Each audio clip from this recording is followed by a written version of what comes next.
day. I hope you're well. I hope your week has been good so far as we approach the end of it. It's been quite an eventful one, of course, with lots going on for markets to digest. So let's just start by popping up this important message just to remind you that this is for educational purposes only. Please make sure you do your own due diligence on anything you see or hear, as we are looking at live markets. Make sure that you manage risk on every trading action following your trading plan, consistent with your own personal trading objectives and financial situation. Now then, thank you to everybody who said hello, of course. So, it's always appreciated. Let's get into the stories of the day, and then we'll have a look for some charts. So, of course, we saw last night the US markets edge higher again. The S&P 500 breached a 6,700 record high, ignoring the government shutdown and the disaster that may result in. And there's at least now going to be a three-day stalemate. And we also had some ADP jobs data, which was a little on the soft side, which doesn't bode well for the big number tomorrow night, the non-farm payrolls number, if indeed it is released. There have been some suggestion it wouldn't, but I haven't heard anything definitive yet on that. US futures are mildly higher so far today. We'll have a look at charts, obviously, in a moment. Asian markets are higher in Asian trading. The ASX is outperforming. It was up over 1% when I looked about 5 minutes ago. We'll have a look at some specific stocks on charts in a moment or two. European futures are also pointing to a cautiously positive open. In the FX world, the US dollar index continues to drift down this week. So consequently, of course, gold continues to hit record highs. Somewhat remarkably, 3,900 is under threat. We'll have, again, a look at a chart in a moment. Copper is up today and hitting highs not seen since the end of July. Remember, at the end of July, those, or at the beginning of 1st of August, those 50% import tariffs on copper into the US came into effect. We had that major drop, and since then we've seen it edge to the upside. We've regained quite a bit of that downtrend, around about 30%. We'll check out a chart. Oil is interesting technically, also testing support after what's been a fairly soft week.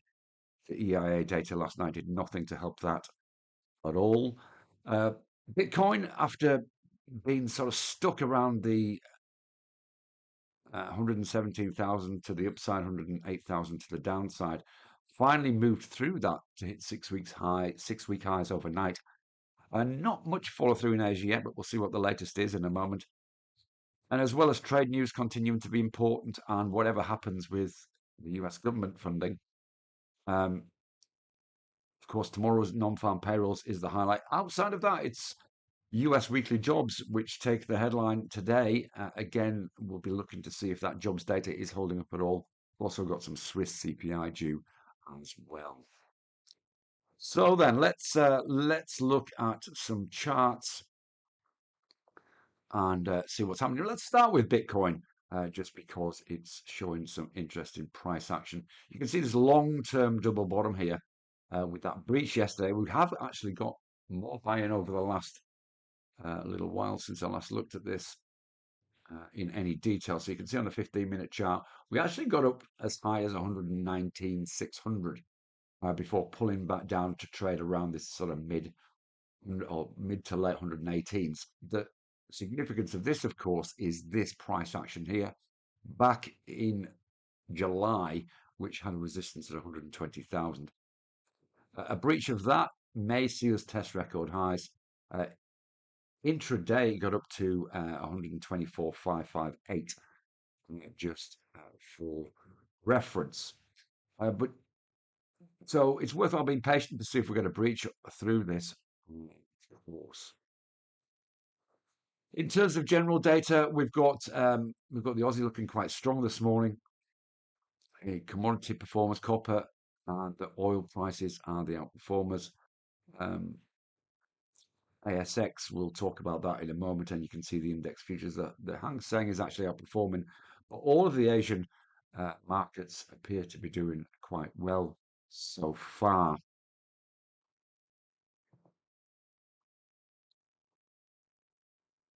We'll come back to that in a moment. I'm just going to see if we can get the what was happening yesterday up. Is it going to play for us? No, it doesn't. Doesn't like that at all. Okay. So small gains throughout the US last night. Let's just have a look at the US futures. Let's look at the Nasdaq. So here's the Nasdaq daily chart. And you can see that is on the futures. That is pushing record highs as well. The S&P 500, as I said, another strong day. Let's actually pop that on this chart here.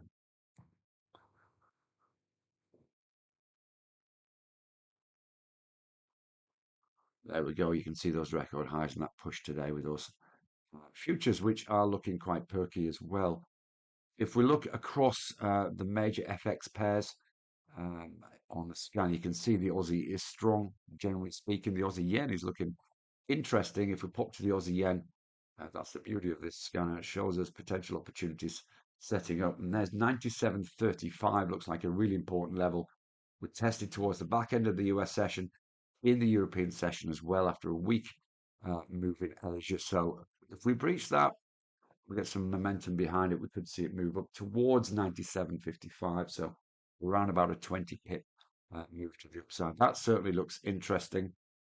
If we look at other crosses that appear to be doing well, the euro is doing pretty well against the yen. Again, a very similar story. This offers a little more upside should it breach. There's yesterday's high, and you can see we had a one test of it earlier on this morning in Asia. A retest now, so we're looking for a breach of the high of this candle here at around about 172.75. So we'll just eke this to the upside. And why this may be popular amongst investors is the fairly wide proximity to the next key level, even on this 30-minute chart. You can see there if we get some buy momentum behind it, there could be a potential opportunity of around about 65 to 70 pips on this, should it make its way all up here. So plenty of opportunity to trail stops to lock in profit should it breach this and move in that direction. Of course, as always, worthwhile being patient until we actually get a breach, because there's an equal chance at this stage that it might do what it did here and just retrace again and find itself in a range. So although this may be setting up, it's, as I said, it's worthwhile being patient accordingly. Generally speaking, we see this US dollar index futures contract just drift to the downside as it has done really throughout the week, playing with a support level around about 97.50. And of course, because of that, there's gold.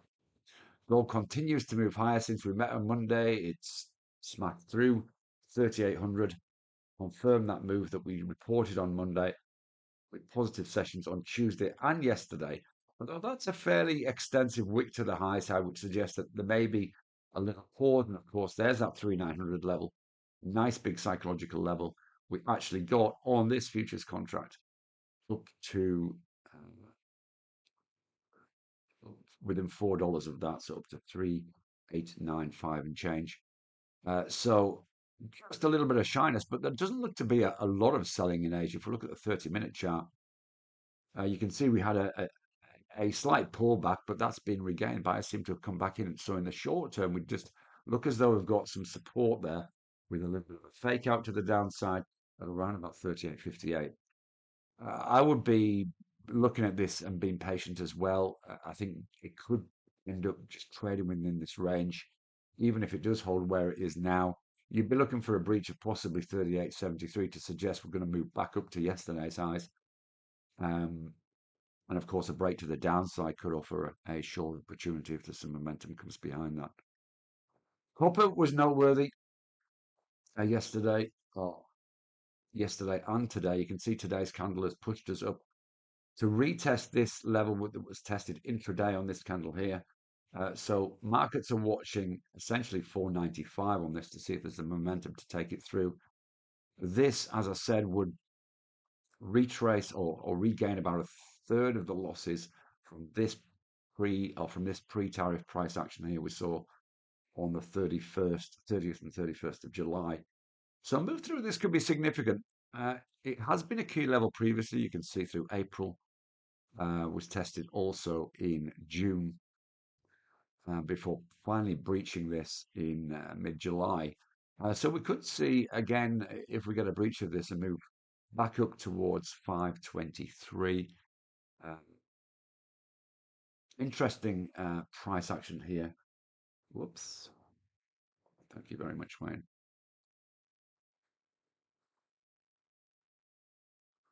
I'll just do a quick flick through those charts again. Apologies for that.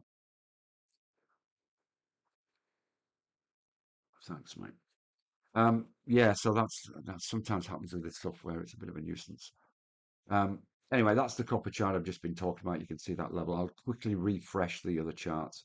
Here's gold today, that sort of weakness, but that ever move higher that would appear to be that long candle yesterday and slightly indecisive candle today. US dollar index pulling us down to around about 97.50 support. And as I said, the US dollar index looking really strong. And I looked at, it appears, we looked at the euro yen. There's that key level that we discussed. And 175, 173.40 is the level of interest on 30-minute chart, which is around about 60 to 70 pips up from where we are now. Okay, so that's us caught up, with the exception of Bitcoin. There's that 120,000 key level on this particular CFD contract, worth keeping an eye on. Worthwhile also talking about oil. As I said in the headlines, we are testing support um, overnight, which essentially was lows not seen since early June. So this is quite a key level. That is 4-year lows that we hit in May and late March. So holding on to this level is fairly important, and we do seem to have some buying coming in Asia, which suggests at this stage we could be up for a bounce back up to 66 again. Should there be some momentum coming along in this particular asset. So here's the US yen. You can see that bounce of support. Doesn't look compelling, really, to be absolutely honest. Um, Aussie looking strong across the board. Let's just take this out of it. There we go. Okay, so you can see there 66.20 is the level of interest, but limited upside. The higher probability entry would be if it breached this high from a couple of days ago, which was also the wick high of yesterday. And again, if we take that back out to a daily chart, you can see the significance of this. This was resistance back here in July. Potential breach of that could see us move maybe up towards 66.82 over the medium term. But at this stage, it's got some work to do before you would get interested in that. With strength in the euro versus the yen, that isn't reflected in the euro USD so much. It is up today for sure.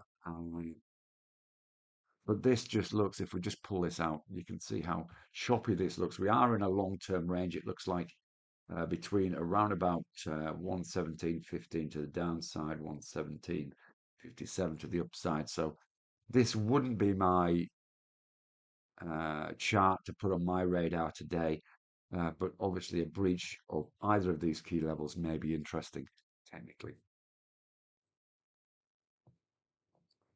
So in terms of a chart of the day, I'm going to make it. Here's our Aussie yen. They also referenced earlier. Nice reverse head and shoulders on the hourly chart. Limited upside potentially on this. So chart of the day is going to be the euro yen, just in light of that fairly wide proximity to the next key level. So this is the price I'm looking at here. You can see a breach of this would surpass all of these wick highs here and potentially start to move towards that 173.50 level. So worthwhile being patient though, as always, for the correct setup, but it is looking interesting. Let's just look at a really short-term chart. So you can see this was tested around about a couple of hours ago before this retracement back into the range.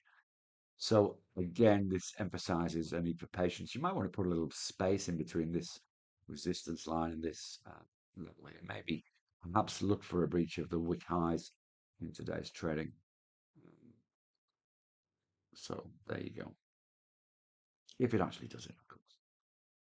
Let's have a look at some ASX stocks. We'll start by looking at some of the ones we've been keeping an eye on. Parenti just pulls back from that key level just under $3. It's probably done for now, but of course $3 is a nice round number, so that's the level I'd be keeping an eye on for a potential confirmation of a continuation of this uptrend. LYC, we have a breach at last of this level we've been talking about for the last few days of $17. This is record highs on LYC, as you see there. Hasn't been anywhere near this before. This is all this rare earths company. Really nice candle today. Even though it's a slightly red candle, we have had a slight pullback in that. We are still um, we are still in the top half of the trading today, as you can see. Just about. I will be looking at this in the last hour and see where it's sitting, but nevertheless, looks as though the buyers are still interested. Evolution Mining was the gold stock we talked about Monday, and that's had follow through. A couple of days of pause. You can see in today's trading, it's looking rather healthy. And the other one we were having a look at earlier in the week was BVS.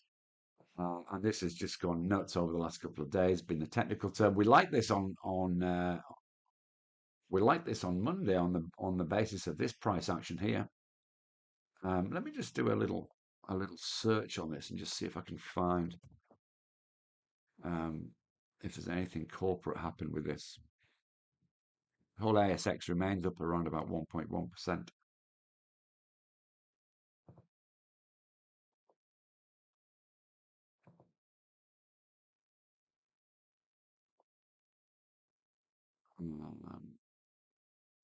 Just having a quick look at.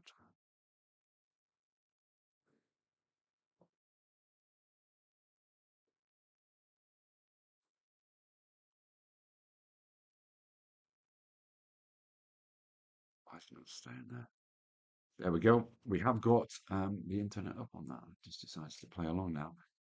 So there's Bravura Solution. You can see up 10.5%. If we look down, you can see we had a group CEO appointment and we had a quarterly rebalance. Okay, that's interesting.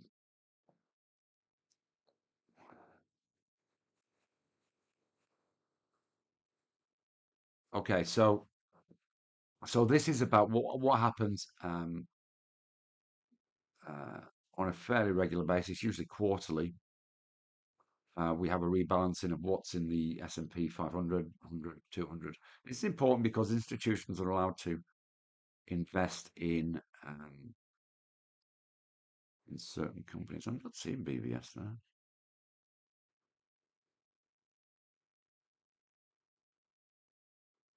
It's interesting why it's referenced that. Oh, there we go.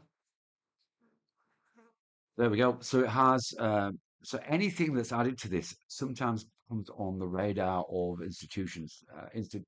Institutional fund managers have within their sort of legal documentation, their PDS, what stocks they can invest in. And so if you have a stock that's been added, then that means it's now open to institutional investors. And obviously that's what's happened here. Um, it's worthwhile. And what I'm going to do is I'm going to actually put this link into the live stream, if you give me a second. So you can go and have a look for yourself and then let's check that against any stocks that may be of interest. Okay, and I'll actually take off the YouTube thing. There you go, you see the back end of YouTube. Okay, so let's have a look at what Asian markets are doing overall. There you see, and since we've got it up, let's have a look at the futures. You can see these are flattened off a little bit. European futures looking good. Bitcoin's doing very well. Crude oil is up as it bounces off support. Gold, as we've already checked out, is looking a bit flat and some buying coming into copper. So we've covered most of that, but just for your reference, if we look at the data, there's that Swissy CPI expected to expected to drop a little bit, but the key number is the employment claims, the US jobs number, weekly jobs number, which is expected to see an uptick, not by much, around about 7,000. But obviously, if that increases much more than that, the markets won't like it. Beware the BOJ governor speaking tomorrow. Um, where it might give some indication about the forward-looking potential of the BOJ to raise rates. But really, it's all about tomorrow's non-farm payrolls. Um, you can see there we are expecting three miserable numbers, whichever way it slices, 52,000 jobs added for the month. Um, the trouble will come if we see a downwards revision of this into negative territory for last month's number, and also, of course, a soft number for this month. Just be aware that we do have a daylight saving time shift in Australia this weekend, which means that um, I'm going to have to alter all my timings of webinars. But it also means that if you are looking at stocks on the ASX, it is going to change um, on your MT5 platform. So just be aware of that. Push back by an hour. Right. Okay. So let's just pop it back onto the charts. We were looking there at BVS, weren't we? So let's have a look at some other potential stocks of interest. I don't know what to do with this, but as I said, I put that link into YouTube so you can go and cross-check it and see what other stocks are doing. Lithium stocks doing well today. Liontown, I've been talking about Liontown for a while, but I'm fairly stuck on this idea that I wouldn't be interested uh, in this because the market, right now, because the market seems stuck underneath this critical psychological $1 level. Um, it is positive today, but yeah, technically that's important because it's a psychologically important round number. As for Vulcan Energy, also in the lithium space, you can see that sort of move to the upside. Possible chance of trend continuation. We'd need to see a close over this level at I would call it $6 again. Nice round number. Markets like them. We move above $6, and this could be interesting.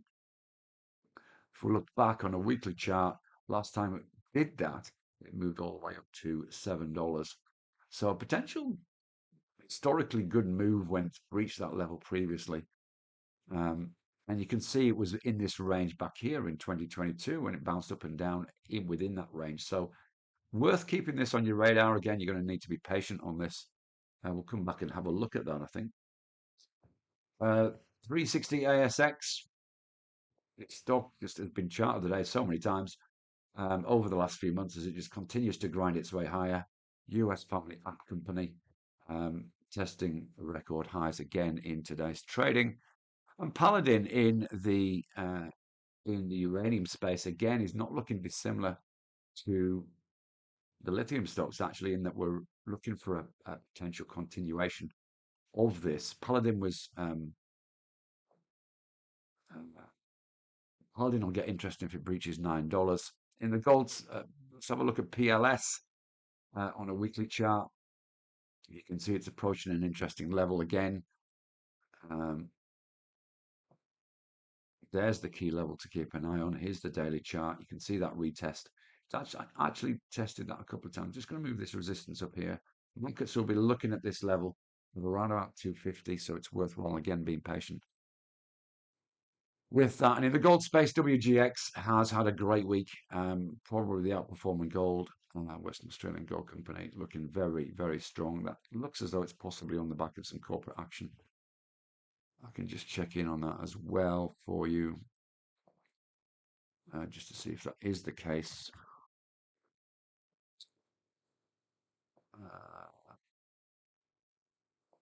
I've done a 3-year outlook on the first. Yep, that's obviously been well received by markets. Again, if you're interested in that, I'm sure the link will be here somewhere. Yeah, I'll pop this into YouTube. I'll pop back to charts as well. So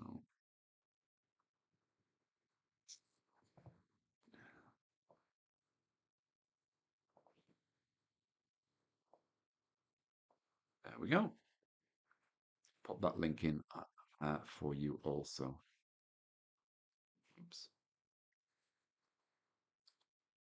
Okay, so let's make sure, yeah, we're in the right place. Okay, so in terms of, oops,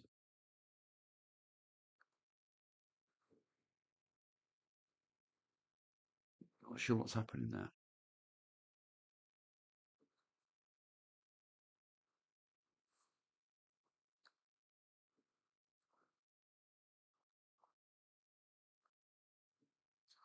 Right, let's have a look at PPT, which is up in excess of 5%. You can see it's underneath the 200 MA. So that's sort of interesting. Let's just transition this. There we go. I'm just going to open that and close it just to sort of see if we can get rid. There we go. Back to an old screen again. Okay, so keep an eye on PPT.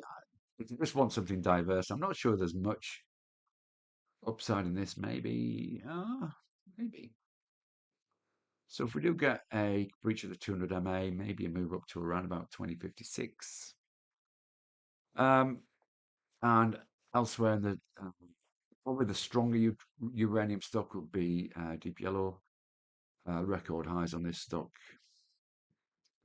and you can see there we are actually testing closing highs. We have closing high here, here, and here. 205. We breached that today, so Deep Yellow looks interesting as well. So I'm going to give you two charts of the day to keep an eye on throughout the day. DHL looks very interesting. And potentially PLS if we breach U50. There you two ASX charts of the day. Into the US, Nvidia been keeping on. We did breach this 182. We talked about this on Monday. It has been one to watch.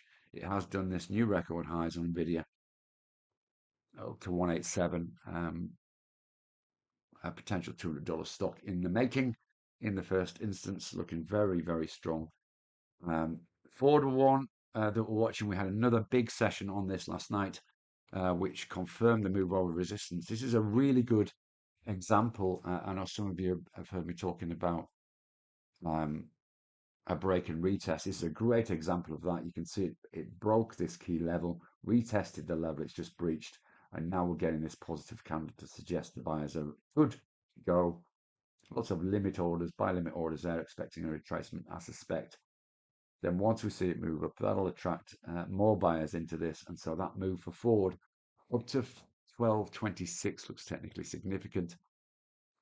In terms of where this might go, it's been very choppy, but you could see this up to maybe $13 would be a reasonable take profit on this, but no doubt that this is a stock worth keeping an eye on.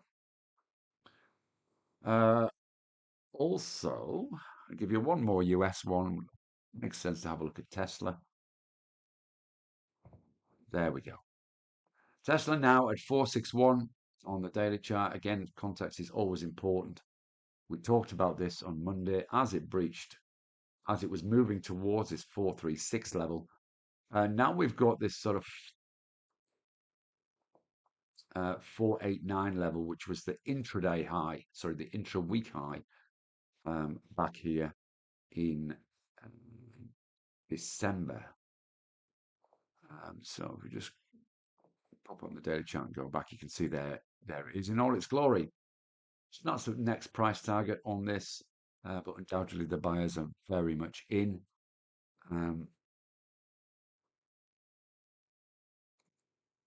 Lots of things going on with Tesla, which are interesting from a fundamental point of view that support this move to the upside.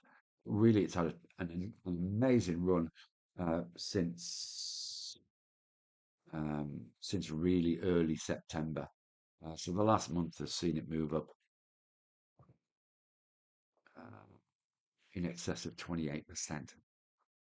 So whichever way you slice it, that's a spectacular movement. Will we see a pause at around about this 500 round number level? Again, it's a big psychological number for this to push through. And of course, most of your profit, if you were targeting this, has already been eaten up. It may be, you may consider, depending on what your plan says, just taking a little bit off the table as it gets closer to this level if you're in this stock, and then looking for a confirmation of new records if it breaches 500. There's a couple of options there, depending on your risk profile and your what your plan says in terms of locking in profits, etc. So there you go. That's today's. I'll have Tesla, Ford, and Nvidia are all worth keeping an eye on in the US. Vulcan Energy, um, LYC, of course, PLS on the ASX, favorite. Where the euro yen looks as though it's going for it again. Last 15 minutes. This is the first 2 minutes of the next 15-minute bar, so that's really quite positive. See where this bar ends up. There's a 30-minute chart for reference. So there you go. That's it for today. I love and leave you. Thank you very much for being part of it today. Sorry for the technical blip in the middle. Um, I hope that all is good. If you wouldn't mind smashing a like on the way out, that would be wonderful. And enjoy your Thursday. We'll see you next Monday. Of course, same time, same place. You're welcome, Wayne. Thank you very much. So take care. Bye bye for now. See you later.